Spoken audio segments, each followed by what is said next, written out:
بسم الله الرحمن الرحيم الحمد لله والصلاة والسلام على أشرف الأنبياء والمرسلين صلى الله عليه وعلى آله وصحبه وسلم. أولا حمادك الله سبحانه وتعالى الله سبحانه نعمة الإسلام والإيمان. ثانيا نحن halkan ugu mahad celinaya walaalka oo muxsinka ah oo soo sadaqaystay sida indhiina idin kaga muuqdo neefkan ariga iyo raashinkii bariiskii lagu cuni lahaa maanta waxaan soo gaarsiinay kaam kamid ah kaamamka barakacayaasha dadka barakacayaasha ku nool oo ku yaala duleedka magaalada Muqdisho. kaamkan waxaa ku nool ilaa iyo ku dhawaad 200 oo qoys ku nool, laakiin neef ari ah iyo bariiskaasna kulli dhamaantood ma wada deeqay, laakiin inta ugu daran insha Allah aan gaarsiinayna. sadaqadan waxaa soo baxsaday qeyr Ilaahay siiyo Abu Fuad Cabdi Cali Umar Baqbaqani. ma sha Allah lacagtii aad noo soo dhiibtay waxaan ku soo gadnay neef ari ah iyo raashinkiisa iyo qudaartiisa aan ku soo gadnay sida hadda aad video kaaga muuqdo. marka Abu Fuad Cabdi Cali Umar Baqbaqani qeyr Ilaahay ku siiyo, muraadka Ilaahay ku saqiro, waxa waay caafimaad taaman Ilaahay ku siiyo, qalinkaas aad galaysidna Ilaahay kugu guuleeyo, Ilaahayna ku fududeeyo. insha Allah waa ku soo wada ducaynayna.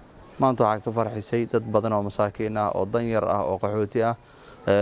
adigana wax waa Ilaahay kaaga farxiyo, boogtaadan Ilaahay ku dhayo, qalinkaas aad galaysidna Ilaahay kugu guuleeyo, kii ku guuleysto Ilaahay kaaga dhigo. marka dhammaan ummadda muxsiniinta ah guud ahaan waxaan cod dheer aan ugu jeedinayaa inay ka qayb qaataan barnaamijkan khayriga ah. ma sha Allah maanta neefkii ariga ahaa iyo raashinkaad sidaad u jeedaan neefka ariga noo qalan, digsiyadiina waa kuwa noo diyaarsan yihiin. insha Allah waxaan sii guda galeynaa insha Allah neefkan karintiisa iyo bariiska karintiisa insha Allah. markaan wixii aan karinana anagoo dadka siinayna insha Allah waa idin soo gudbi doonaa.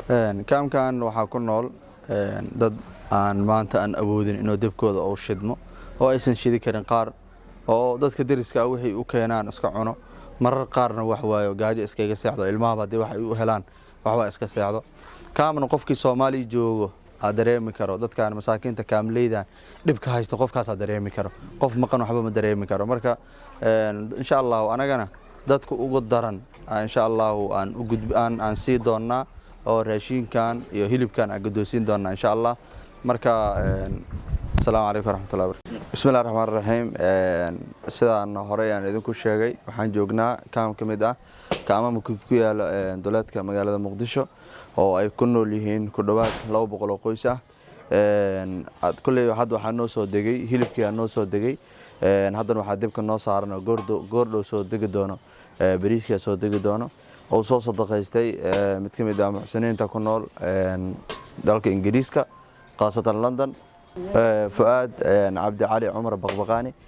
ma sha Allah aad u mahadsantahay lacagtii aad noo soo dhiibtay aad noo wakiilatay inaan dadkan masaakiinta aan soo gaarsiino iyo dadkan qaxootiga aan soo gaarsiino oo barakacayaasha ah.